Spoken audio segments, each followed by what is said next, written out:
Are you figuring it out yet? Because things are definitely coming off the rails here in the United States as well as in other parts of the world.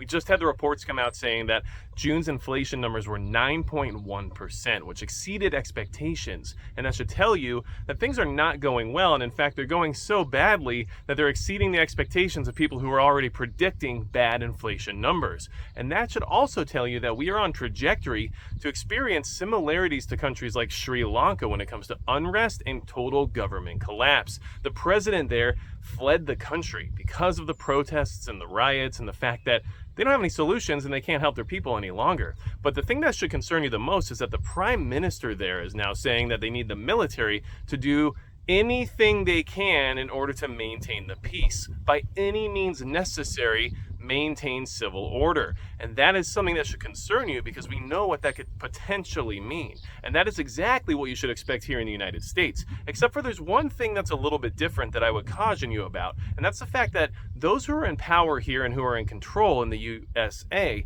would probably not flee the country, would probably not necessarily leave because they need that power and they need that control. So they're going to do whatever they can to maintain it. And because of that, it will become even more dangerous. And although there's many people in the military who might not follow orders if they go against what the Constitution says we should have access to or be allowed to have in the sense of freedom, there are other entities out there that the federal government could rely on in case they ever found themselves in the same position as Sri Lanka is in right now.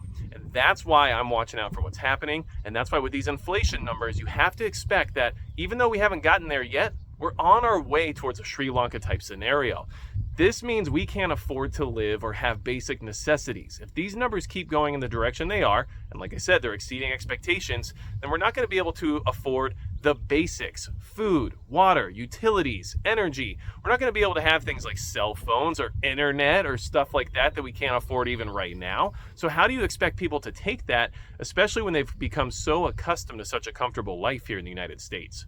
Things are going to get very dicey soon. And I want to make sure you're awake to what's going on here because it doesn't have to be right at our doorstep for you to be aware of the fact that it's on its way. We know exactly what's going to happen by watching what's happening around the world right now. They're going faster because they're more desperate than we are as of right now. But it only is a matter of time until we get into the same position.